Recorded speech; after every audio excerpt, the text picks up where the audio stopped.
The afternoon sun cast long, golden shadows through the hallway windows of Westfield High School. A 15-year-old girl with soft blonde curls clutched her books tightly, hurrying toward the main exit. Suddenly, a tall boy blocked her path, his hand shooting out to grab a fistful of her hair, yanking hard enough to make her gasp. At the far end of the corridor, a man in a faded military green shirt had just arrived to pick up his daughter. Without hesitation, he strode forward, placing himself between the girl and her tormentor. Marcus Hayes stood in the modest kitchen of his rented home, the morning light filtering through worn curtains as he prepared breakfast with practiced efficiency. At 35, his movements carried the precision of his 12 years in Special Forces, 3 deployments to Afghanistan, countless classified missions that would never see the light of day. The scars on his forearms told stories he couldn't share, memories etched in flesh rather than words. His calloused hands moved with surprising gentleness as he flipped eggs in the pan, a simple ritual that anchored him to this new life. So different from the one he'd known in uniform, the small house might have been a far cry from military barracks. But he'd made it a home for himself and Emma, filling it with photographs of happier times, most featuring a woman with kind eyes and a radiant smile who'd been gone 3 years now. Emma bounded down the stairs, her long brown hair tied in a high ponytail that swung with each step. At 15, she possessed her mother's delicate features, but her father's unwavering spirit. She'd inherited more than just his stubborn chin and determined gaze. She'd absorbed his sense of justice, his inability to stand by when someone needed help. The loss of her mother to cancer had aged her in ways that had nothing to do with time. There was a depth in her blue eyes that her classmates couldn't understand. A maturity born from grief transformed into strength. She grabbed a piece of toast, kissing her father's cheek with the casual affection that had become their morning routine. Marcus worked nights as a security guard at a downtown office building, a job that paid just enough to keep them afloat. He never complained about the long hours or the monotony. Military discipline had taught him to find purpose in routine, strength in simplicity. Across town, in the affluent North District where manicured lawns stretched like green carpets between impressive houses, Lily Patterson sat alone at a vast dining table. The morning sun illuminated her pale blonde curls, making them glow like spun gold. But her gray eyes remained distant, focused on something beyond the expensive china and crystal glasses. 2 weeks in Westfield, and she still felt like a ghost walking through someone else's life. Her mother, Brigadier General Sarah Patterson, sat across from her in a crisp uniform that seemed to repel even the smallest speck of dust. Sarah's face maintained the controlled expression she wore like armor. But when she looked at her daughter, something softer flickered in her eyes, a vulnerability she showed to no one else. The general commanded respect from thousands of soldiers at the base 50 miles away. But here, at this table, she was simply a mother watching her child retreat further into herself with each move, each new school, each group of strangers her daughter would have to navigate. Westfield itself was a typical Midwestern town, population just under 20,000, where everyone knew everyone else's business and gossip traveled faster than the wind that swept across the plains. The high school, a sprawling brick building that had stood for 60 years, harbored its own ecosystem of social hierarchies and unspoken rules. Beneath the veneer of academic excellence and championship sports teams lurked a darker truth, a culture of bullying that administrators either couldn't see or chose to ignore. The children of prominent families, those whose parents donated generously to school funds and sat on important boards, operated with near impunity. Their targets were always carefully chosen. The new kids, the different ones, those without connections or protection. Brad Morrison exemplified everything wrong with Westfield High's social structure. As captain of the football team and son of the town's most successful banker, he moved through the hallways like he owned them. His broad shoulders and square jaw might have made him attractive, if not for the cruel twist that seemed permanently etched on his lips. He'd learned early that power came not from strength alone, but from the fear you could instill in others. His favorite targets were the ones who wouldn't fight back, who had no one to defend them. When he'd spotted Lily Patterson that morning new, alone, clearly uncomfortable in her own skin, he'd found his latest source of entertainment. He hadn't expected anyone to intervene, certainly not a security guard who should have known better than to challenge the Morrison family. Marcus had seen Brad's type before. In every conflict zone, he'd served in those who confused fear with respect, who built themselves up by tearing others down. The moment he'd entered that hallway and witnessed Brad gripping Lily's hair, something primal had awakened in him. Not rage, exactly, but a cold certainty that this would stop, now. His approach had been silent, years of training making his footsteps nearly soundless despite his size. When he'd placed his hand on Brad's wrist, applying pressure to the nerve cluster that would force him to release his grip, he'd used exactly the amount of force necessary, no more, no less. Violence, he'd learned, was a tool to be wielded with precision, never emotion. The parking lot stretched before them, autumn leaves scattered across the asphalt like nature's confetti. Emma had immediately moved to Lily's side, her protective instincts as natural as breathing. She recognized something in the other girl's posture, the way she held her books like a shield, the slight tremble in her hands that she tried to hide. Emma had been there herself the previous year, when they'd first arrived in Westfield. The same group, led by Brad, had decided that a security guard's daughter didn't belong in their school. She'd endured weeks of harassment before finally telling her father. And even then, she'd made him promise not to intervene directly. But she'd asked him to teach her to defend herself, and those lessons had changed everything, not because she'd ever had to use them, but because knowing she could had transformed the way she carried herself. That was Brad Morrison, Emma explained quietly as they walked. His family basically owns half the town. His dad's the bank president, his mom's on the school board, and his older brother Derek is even worse, got arrested last year for beating up some college kid at a bar. But the charges mysteriously disappeared. She glanced at Lily, noting how the other girl seemed to shrink into herself at the mention of violence. They think they're untouchable, but they're not. They're just bullies with money. Lily's response was barely a whisper, her voice carrying an accent that suggested she'd lived in many places but belonged to none. It's fine. I'm used to it. The words hung in the air between them, heavy with implications that made Marcus's jaw tighten. No 15-year-old should be used to being hurt. He thought of Emma at that age, how fierce and bright she'd been before her mother's illness, how that light had dimmed but never extinguished. Looking at Lily, he saw a light that was barely flickering, threatening to go out entirely. You shouldn't have to be used to it, Emma said firmly, her voice carrying her father's conviction. Nobody should. That's why we have to stick together. Safety in numbers, right, Dad? Marcus nodded, though his attention had shifted to something else, the way Lily held her left arm close to her body, protective and unconscious.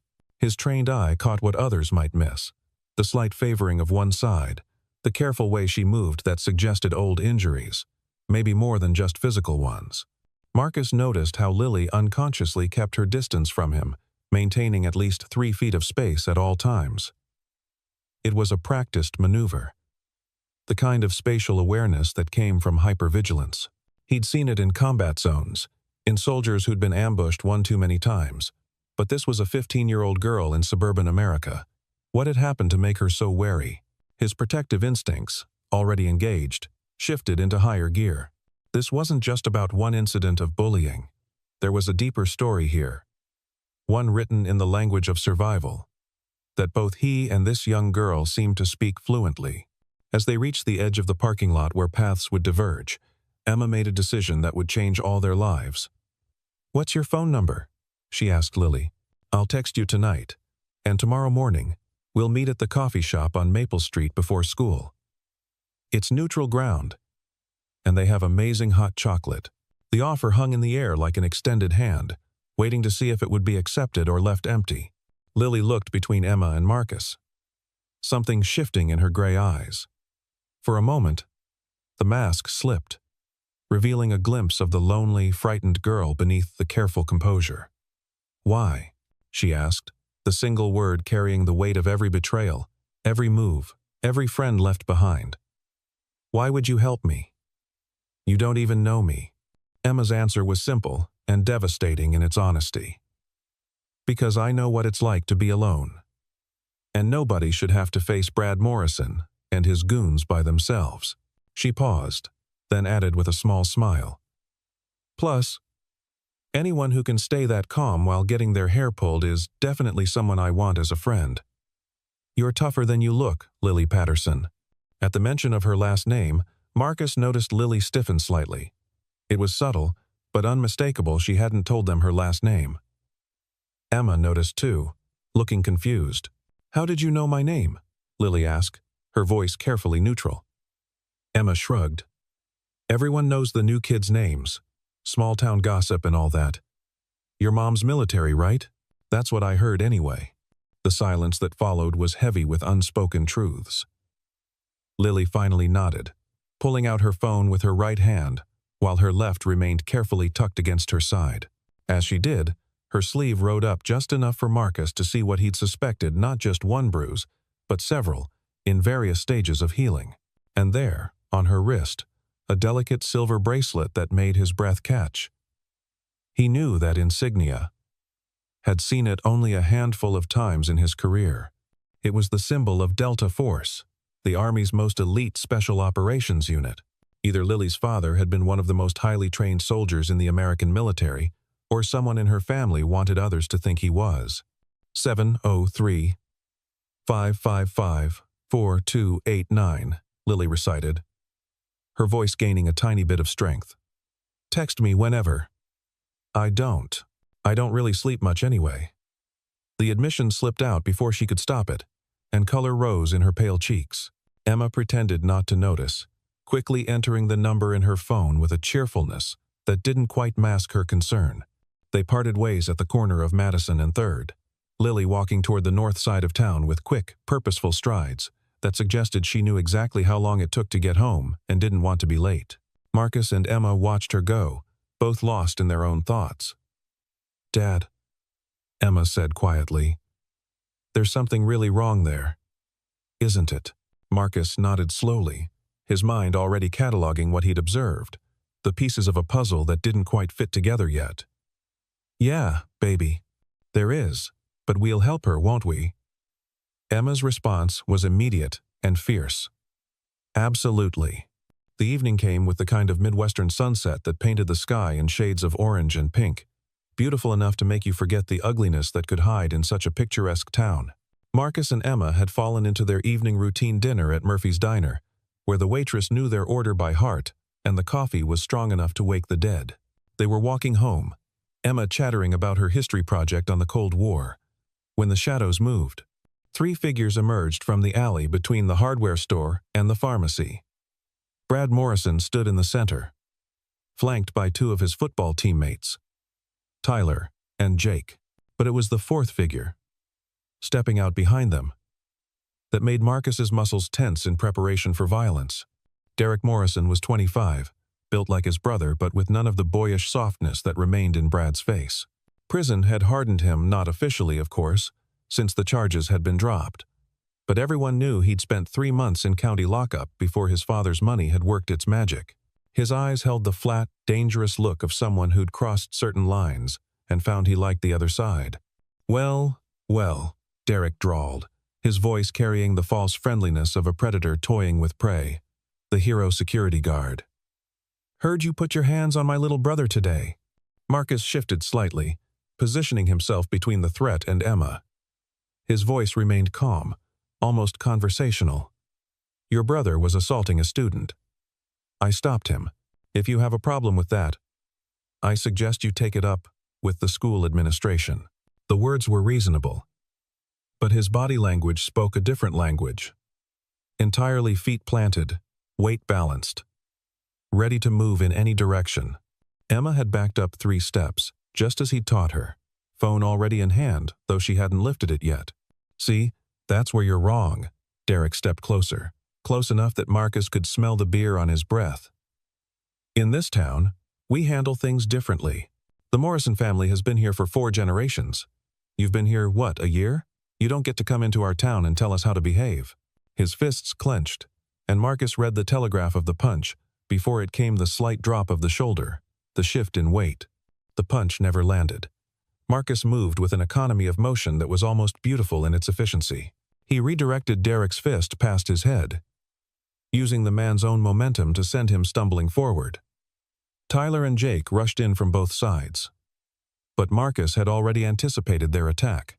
A swift kick to Tyler's knee sent him down, not broken but unable to stand. Jake received an open palm to the solar plexus that left him gasping for air on the sidewalk. The entire encounter lasted less than 10 seconds. Derek scrambled to his feet, rage and humiliation warring on his face. "You have no idea what you've just done," he snarled. "You don't know who you're messing with. This goes way deeper than you think, soldier boy."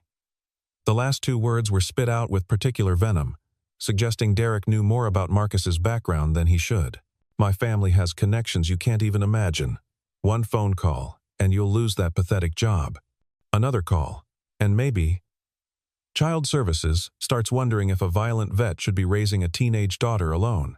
The threat against Emma changed everything. Marcus took one step forward, and something in his expression made Derek stumble backward. When Marcus spoke, his voice was soft, which somehow made it more terrifying. "You can come after me all you want, but if you even think about touching my daughter or using her against me, you'll learn exactly what kind of soldier I used to be. And trust me, son, you don't want that lesson." For a moment, nobody moved. Then sirens wailed in the distance, growing closer. Someone had called the police. Derek's face twisted into an ugly smile. "This isn't over." Not by a long shot. He helped his friends to their feet, and they limped away into the darkness. Marcus stood perfectly still until they were gone, then turned to Emma. She was pale but steady, her phone recording everything. "Did you get it all?" he asked. She nodded. "Every word, Dad. Every word."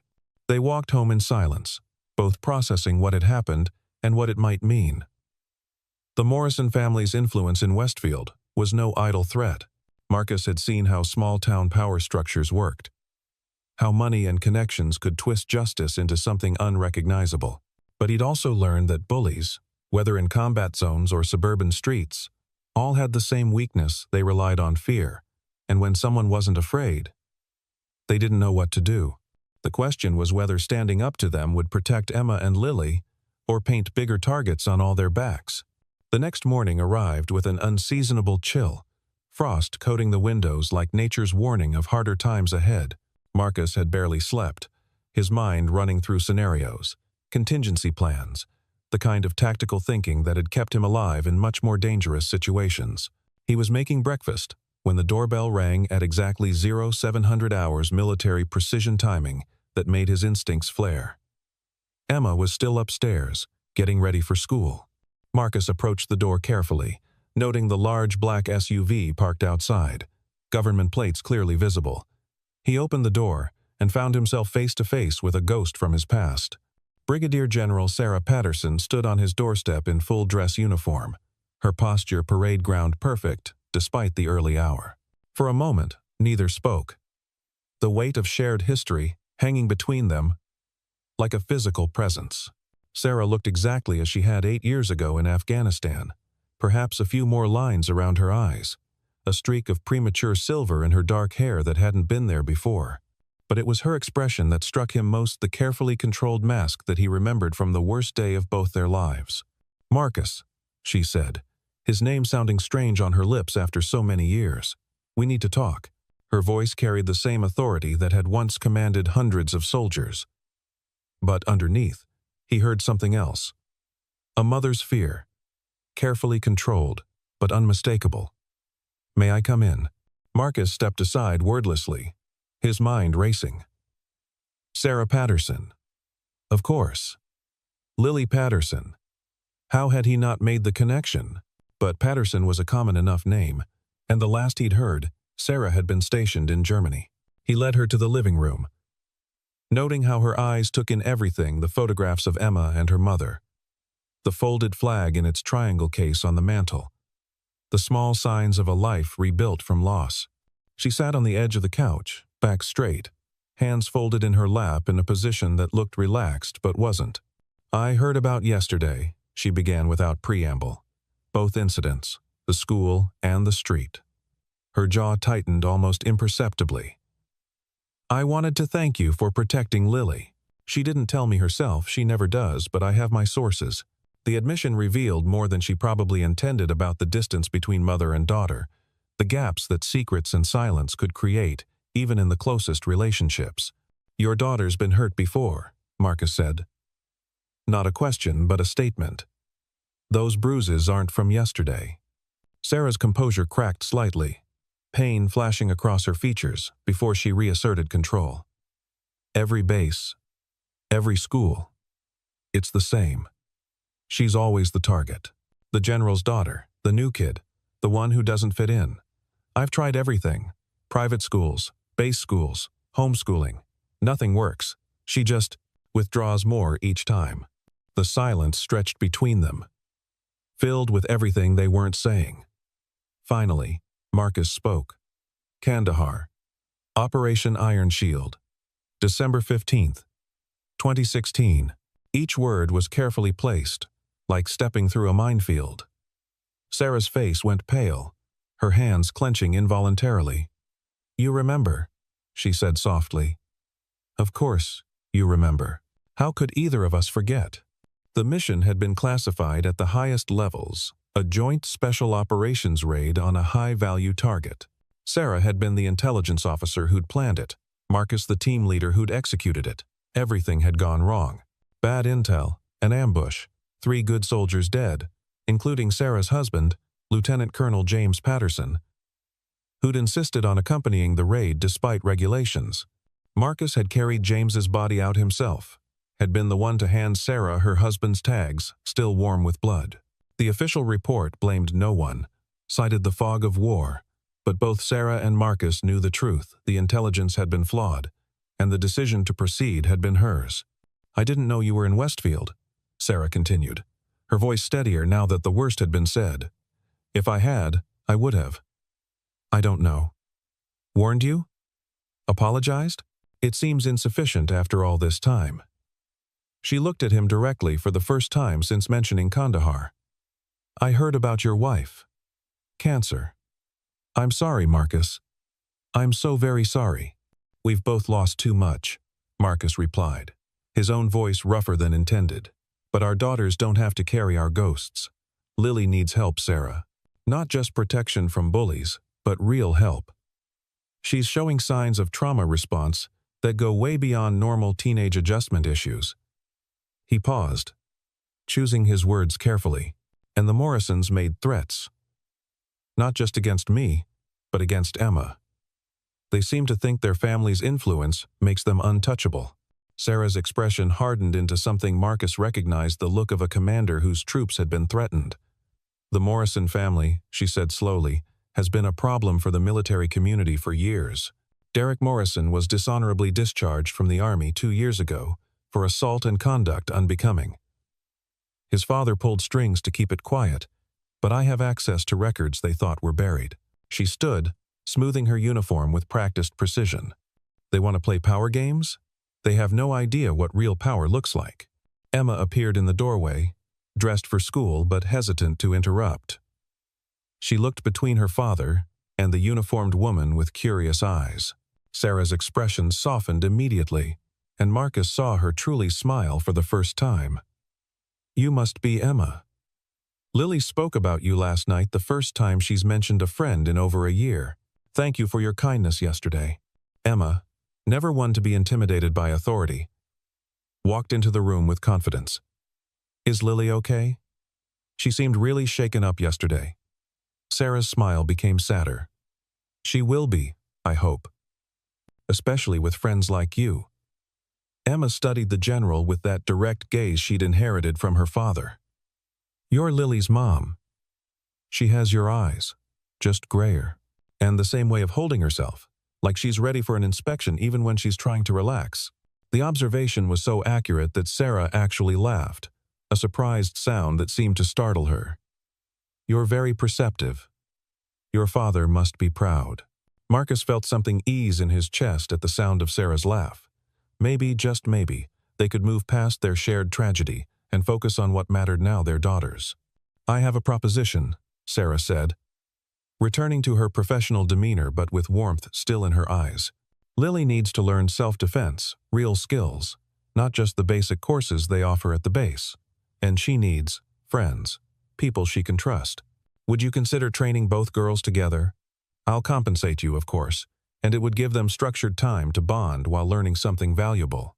Marcus and Emma exchanged glances, a whole conversation in a look. Emma nodded slightly, and Marcus turned back to Sarah. No compensation necessary. We help because it's right, not for money. But there are conditions. Lily needs to want this, not have it forced on her. And if we do this, we do it properly. Not just physical training, but mental conditioning, confidence building, the whole package. Sarah's relief was palpable. Agreed. And Marcus, the Morrisons. Let me handle the political side. You've already done enough by standing up to them physically. I have ways of applying pressure that won't trace back to you or Emma. The implied threat in her words was clear. She would protect her daughter and those who'd helped her with every resource at her disposal. Later that evening, after Sarah had left and plans had been made, Marcus found himself standing on the back porch, looking out at the small yard where he'd taught Emma her first self-defense moves 3 years ago, right after her mother's diagnosis. They'd needed something to focus on besides hospital visits and treatment schedules, something that made them feel less helpless. The training had become their therapy, their way of proving that they could still protect each other, even when they couldn't protect themselves from loss. Emma joined him, holding 2 cups of coffee, the ritual they'd developed for important conversations. She's not what I expected, Emma said, referring to General Patterson. She's scary in that quiet way, like you. But also sad. Really? Deeply sad. Marcus accepted the coffee, proud of his daughter's emotional intelligence. She lost someone important in the war. Someone she blames herself for losing. It changes you. Carrying that kind of guilt. Is that why you recognized each other? You were there when it happened? Emma asked, showing that perception again. Marcus nodded, not trusting himself to speak about James Patterson, about the blood and the sand and the sound Sarah had made. When he'd handed her those tags, some stories weren't meant to be shared, even with those you loved most. Do you think we can really help Lily? Emma asked, changing the subject with the intuitive kindness she'd gotten from her mother. She seems so closed off, like she's built walls inside of walls. Marcus put his arm around his daughter, drawing her close.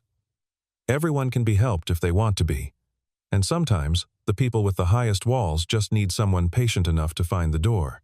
The first training session was scheduled for Saturday morning, the local gym empty except for them in the early hours. Marcus had arrived early to set up, laying out mats and checking equipment with the methodical precision that never left him. Emma bounced on her toes, excited to share something she loved with a potential friend. When Lily arrived with her mother, she looked smaller somehow in athletic wear, vulnerable without her usual armor of oversized hoodies and hunched shoulders. We'll start with basics, Marcus announced, his instructor voice calm and encouraging.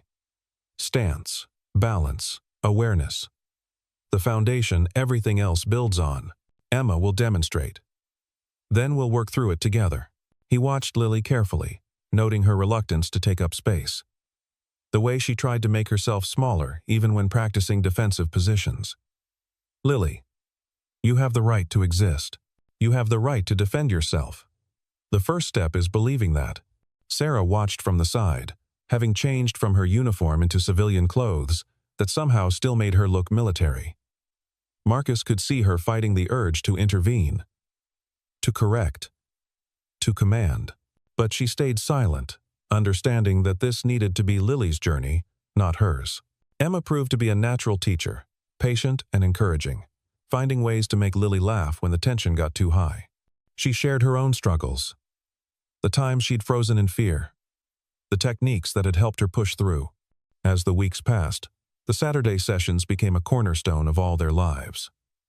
Lily began to stand straighter, to meet people's eyes instead of staring at the ground.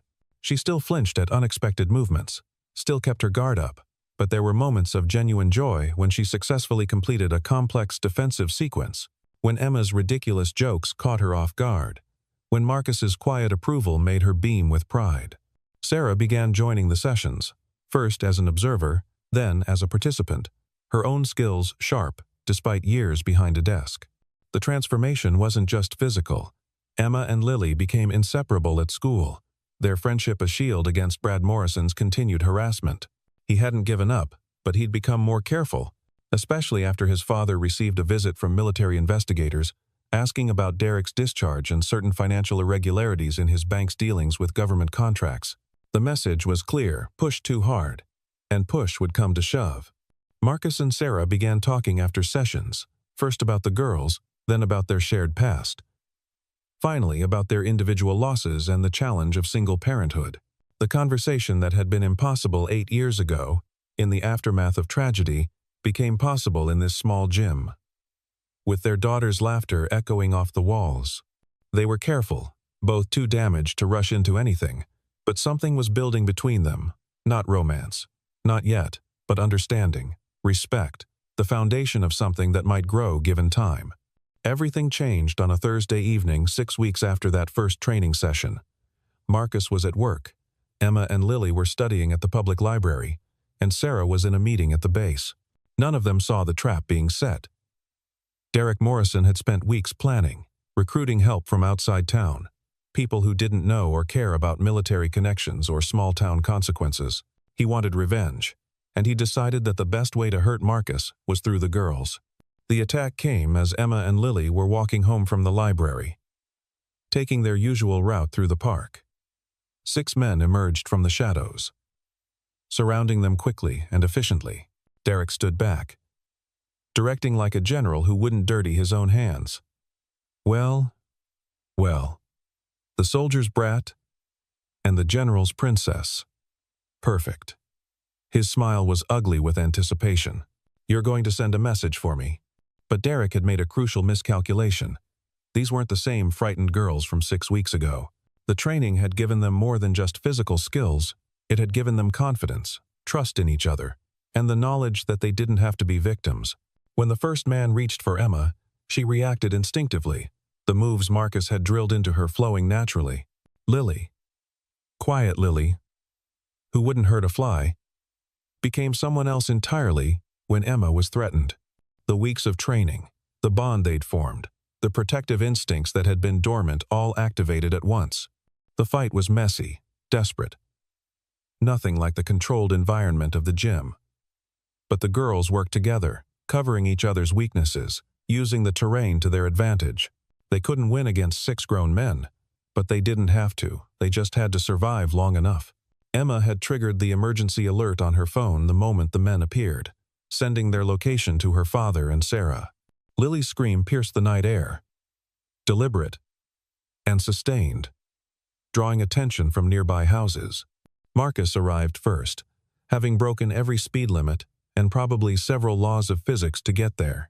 What he found stopped him cold for a fraction of a second. His daughter and Lily, backs to each other, still fighting despite being bloodied and exhausted.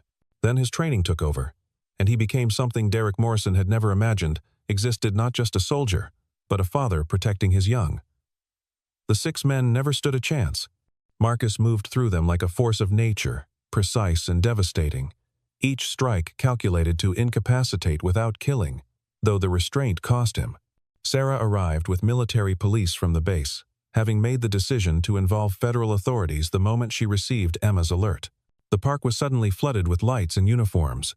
Derek and his accomplices arrested on federal charges of assaulting military dependents, a charge that carried serious prison time and couldn't be bargained away with small-town influence. As the ambulance arrived to check the girls' injuries, bruises, and cuts, but nothing serious. Thanks to their training and fierce protection of each other, Sarah stood face to face with Derek Morrison. "You thought you were untouchable," she said, her voice carrying the authority of someone who'd commanded in actual war zones. "You thought your family's money and influence meant you could hurt our children without consequences. You were wrong. You're about to learn what happens when you threaten military families. Federal prison doesn't care who your father is, and neither do I." Derek's bravado crumbled as the reality set in. His father's money couldn't help him now. He'd crossed a line that put him in federal jurisdiction, and General Patterson had connections that far exceeded small-town influence. As they led him away in handcuffs, he looked back at the 4 of them, 2 soldiers, 2 daughters, a makeshift family forged in conflict, and saw his future disappearing. The aftermath was quieter than expected. The Morrison family, faced with federal investigation into multiple financial crimes uncovered during Derek's arrest, withdrew from public life. Brad transferred to a private school 2 towns over. The bullying at Westfield High didn't disappear overnight, but it lessened significantly when everyone saw what had happened to the untouchable Morrisons. Emma and Lily became symbols of resistance, though they never sought that role. They just wanted to be teenagers, to worry about tests and boys and college applications instead of survival. 3 nights after the attack, Sarah invited Marcus and Emma to dinner at her house. A modest but comfortable home that reflected her military practicality more than her rank's privileges. As they sat around the table, sharing a meal Lily had helped prepare, discovering a love of cooking that surprised everyone, especially herself, the conversation flowed with an ease that would have been impossible just weeks before. Stories were shared, not about the trauma, but about the mundane joys of daily life. Emma teased Lily about her crush on a boy in their chemistry class. Lily fired back about Emma's terrible singing in the car, and the adults watched with something approaching wonder at the resilience of their children. After dinner, while the girls disappeared upstairs to work on homework that probably involved more gossiping than studying, Marcus and Sarah stood on the back deck, looking out at the stars bright in the clear Midwestern sky. "I never thanked you properly," Sarah said quietly. "Not just for the other night, but for everything. For giving Lily her strength back, for showing her she doesn't have to be afraid all the time." Marcus turned to look at her, seeing not the general, but the woman tired, scarred, but still fighting. "You don't need to thank me. Emma needed Lily as much as Lily needed her. They saved each other." He paused, then added, "Maybe we all did." Sarah moved closer, not touching but near enough that he could feel her warmth in the cool night air. "That night in Kandahar, after you brought James back, I thought I'd never forgive myself. I thought I'd never be able to look at you without seeing my failure." She took a breath, steady and determined. "But now I see something different. I see the man who helped my daughter find herself again, who stood between her and harm without hesitation, who showed me that maybe, just maybe, we can build something good from all this loss." The moment stretched between them, fragile and full of possibility. From upstairs came the sound of the girls laughing, bright and unrestrained, the sound of healing happening in real time. Marcus thought of his wife, of how she'd made him promise to find happiness again, to not close himself off to love because of loss. Sarah thought of James, of how he'd always said that the best honor to the dead was to live fully for them. "It won't be easy," Marcus said finally. "We're both carrying a lot of damage. The girls need stability, not more upheaval." Sarah nodded, understanding implicit in the gesture. "Then we go slow. We build on friendship first, on this foundation we've already created. The girls are our priority, always. But maybe, along the way, we can find something for ourselves too." 6 months later, spring had transformed Westfield, bringing green to the trees and warmth to the air that had been frozen for so long. The gym where it all started had become a different kind of gathering place. Marcus and Sarah had opened a free self-defense program for local teenagers, teaching not just physical techniques but confidence, awareness, and the knowledge that they had the right to protect themselves. Emma and Lily served as assistant instructors, their story inspiring others who'd felt powerless to find their own strength. The relationship between Marcus and Sarah had evolved slowly, carefully, with respect for their past losses and hope for their future. They weren't trying to replace what they'd lost, that was impossible, but to build something new, something that honored their ghosts while embracing life. The girls, far from being upset by the development, seemed relieved that their parents had found in each other the understanding that only comes from shared experience and mutual respect. On this particular spring evening, as the 4 of them sat around the Patterson dining table that had become as familiar as their own, Lily raised her glass of lemonade in an impromptu toast. "To unexpected families," she said, her voice strong and clear. So different from the whisper it had been that first day. "To the people who stand up for us, who teach us to stand up for ourselves, and who show us that we're worth standing up for." Emma raised her own glass, adding, "To second chances, new beginnings, and the weird way life sometimes puts exactly the right people in your path, at exactly the right time. The adults joined the toast, eyes meeting over their daughters' heads, with the kind of understanding that needed no words. As the evening wound down and the Hayes family prepared to leave, though the definition of family had become beautifully blurred, Sarah walked them to the door. The casual touches between the adults, the easy affection between the girls, the sense of belonging that permeated the space, all spoke to how far they'd come from that day in the high school hallway, when a veteran had stood between a scared girl and her tormentor. "Same time tomorrow?" Lily asked Emma, referring to their planned study session that would inevitably involve more talking than studying. Emma nodded enthusiastically, and the girls hugged with the fierce affection of sisters who'd chosen each other.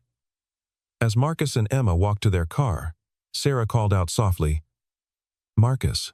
He turned back, and she smiled, the expression transforming her face from the controlled general to simply a woman who'd found her way back to happiness.